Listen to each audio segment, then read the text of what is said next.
Hello everybody, long time no see. How you guys are doing? Today in this video I'm going to talk about my experience of answering the questions during my green card interview. But today I'm going to talk about only about the questions that I got, but not about the paperwork or documents that I submitted for me to be able to answer those questions in the first place. My interview was organized on 23rd of January 2024 at 8:35 in the morning, and I arrived to my interview at 8 o'clock on that date, and I waited for approximately in an hour because we had lots of people there. It was a long line, and then there were like two sections. The first section was for people who are not immigrants, and the second section was for people who are going to immigrate, who are planning to become legal immigrants in the United States of America. So I went to the second line, and second line only had like two or three people, like including me, and a lot of them were non-immigrants, like Koreans and other nationalities. And then I entered. They checked all my pockets and everything, whether I'm carrying a like knife or gun or anything crazy like that. I didn't have. I only had like a pile of my documents and wallet with my cash. That was it. And then I entered. I passed the security checkup, and I climbed up to the second floor. I waited there for approximately 30 minutes more, and there were like first initial checkup of my documents, and there were like second like stage. It was an interview. So I submitted my documents after 30 minutes of waiting within the building of the American embassy. So I submitted all my documents, and some of the documents they gave me back after the initial checkup. The documents they gave me back, they were kind of my bank statement that saying that I had $12,000, which were enough for me to settle down when I first came to America. But like in my home country, in Tajikistan, they accept that kind of documents. But in Seoul, they just gave that document back, saying that it's not necessary. So they took my necessary documents. I submitted all of them, and then they asked me to go to the accounting section and pay $330. But the thing is, I didn't take my interview yet. If you are going to pay $330, it's guaranteed that you are not getting that money back regardless of the result. Even if you are going to get approval on your visa or rejection, you cannot take it back. Like actually, you have no right to get it back. And then I went there. I paid in Korean once, and then the accountant asked me to go to the like right side of the section and wait for my interview. Oh my gosh. I waited there for an hour. And everyone was like coming and going, and there were some people who got rejected, and there were some people who got administrative processing. And I was like waiting there for an hour, like I was like seeing them, watching them, listening to them, what those people are talking about. And then a woman who looked like Asian, Korean, or Chinese, I guess, she asked me to come and give my like fingers, like fingerprints. So she took my fingerprints, and I went back and waited for more 30 minutes. And then there were eight interview like officers who took interview, and only one was male, and another seven were females. So after waiting for 30 more minutes, that male looked like a Korean guy. I guess he was American Korean. He was born in America, but initially his like parents were Koreans, or I don't know. And he was kind of like tall, handsome, and good looking. He was kind of officially he wore like official suit. Like it was kind of khaki. Yeah, it was khaki, and he had a tie and everything. It was like pretty official. And then he called me with his eyes, like it's not difficult to call the interviewee that someone who's giving an interview is with your eyes, or at least you have to use their names. And then he called me, and he asked me like, please tell your name And he was like, and I told him my name and my surname, and then like, oh, by the way, I have to ask you to give me a promise that you are going to tell the truth and only the truth. So I promised him that I'm going to tell only the truth to the best of my knowledge. And then the second question was, what are you doing in Korea? I answered him that I'm studying my master's degree in Korea. And then what are you studying? I told him that my master's degree's major is aerospace engineering. And then he took my bachelor's degree diploma and he asked me, and what did you study when you studied your bachelor's? And I told him, I also studied, in my bachelor, I studied mechanical engineering. And he was like, so what are you going to do after coming to United States of America? And I told him that I'm going to apply for a job at the airport after getting my license, after getting my permit in the United States of America. And then the next question was, when did you? And I want to clarify that the questions were not kind of difficult, and the atmosphere was kind of friendly. Like he was kind of all the smiley and everything. It was not like serious, nothing like that. And the next question was, when did you initially start applying your name, when you initially start registering yourself on diversity visa lottery system? I answered him, I think I was approximately 20 years old.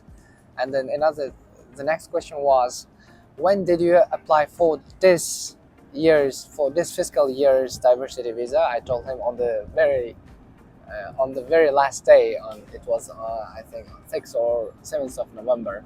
And then the next question was, is there anyone who is? I'm sorry for the noise. Like planes are like going through on top of there. And I answered him that I have someone who lives in Ohio and he's going to wait me there. I told him that I'm going to live with him for a while and then move out. I told him that I have $10,000 with myself so that I will be able to finance myself. So like no worries financially. And then after that, why did you come to Korea? I told him that I got a scholarship, so this is why I chose Korea to study. And then the next question was, are you fluent in Korean? My answer was, yeah, like not bad, like good enough to have a like day-to-day conversation. And the last question was like, do you have any questions to me? And here I could have just asked, like told no, but like I had a question that popped up at the back of my mind. I wanted to clarify when the last day of my visa is going to be. It's because like sometimes the expiration date of your visa is going to be after the 6 months, of your initial interview date. But in my case, I started my medical checkup on 6th of January.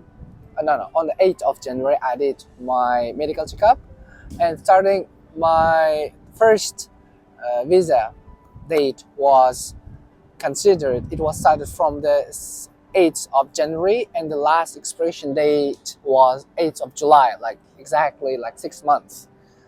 But my real interview date was on 23rd. Sorry for that. On 23rd of January. You see, like they were like 2 weeks of difference. So my visa expiration date matched with the medical checkup results expiration date. Yeah, that was it.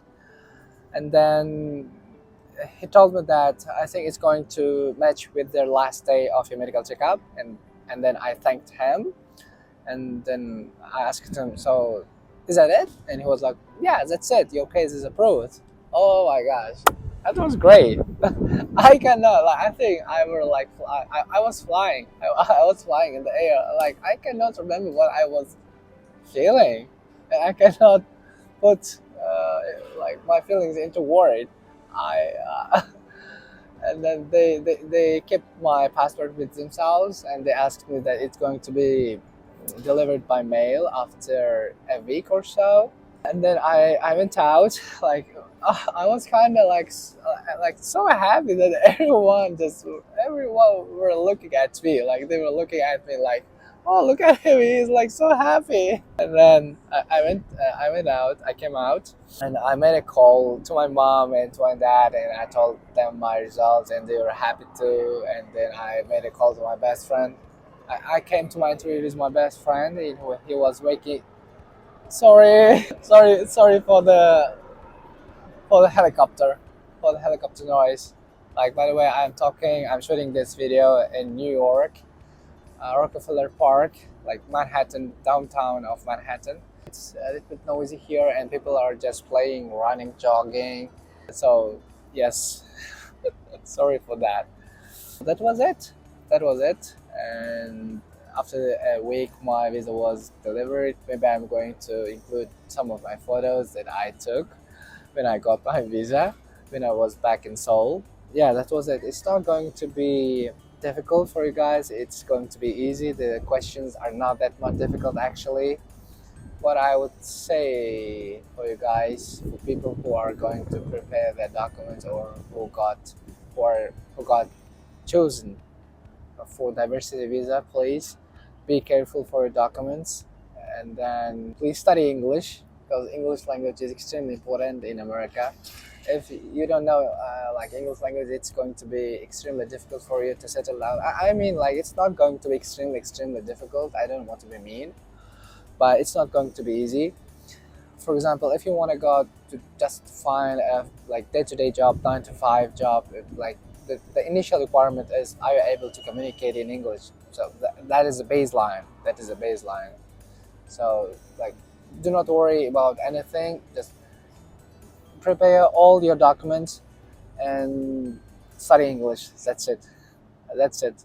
Once you are here and everything is set up, it's going to be easy for you to settle down. And then after when I got my visa, I got a pile. I got a kind of file, like yellow file. It was on that it was written "Do not open" and submitted to the CPB. CPB, it's kind of custom board officer, like someone who is going to accept you when you first come to United States of America by air or by boat or anything. So you cannot open that document. It's in yellow envelope. It's big yellow envelope, like square shape. So do not open that. And then after successfully getting approved, you gotta pay 235 dollars. If my mind is not making mistake, I paid $235 before flying to America for them to print my green card and deliver. It's a must. If you do not pay your fee for the green card, for your physical card, you have to pay. Like, so I paid extra $235. That was it. That was like 7 to 8 questions, and the interview itself just lasted for 7 to 8 minutes. I'm going to make another video about the documents and about the paperwork that I did. It was approximately 20 to 25-ish list of documents. It included passport, it included my photos, included my criminal record, and then bank statement, attested high school diploma, and my diploma from my bachelor's degree, and my GPA from my current university when I was studying back in Seoul.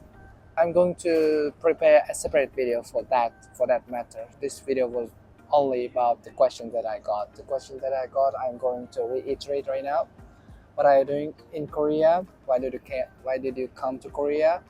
And when did you start registering for diversity visa? And when did you register yourself for this fiscal year's diversity visa? Do you have anyone who is waiting for you in America? Do you know him, and what does he do? And which state you are going? Do you have address? And do you have any questions to me? That was it. Do not worry, everything is going to be fine. Questions are not too difficult. Just tell the truth. Just tell the truth. If you are telling the truth, you don't have to have good memory. Just tell the truth. I would say this. Just tell the truth. Whatever the truth is, just tell the truth. I'm gonna see you guys in my next videos. Stay safe out there. Bye bye.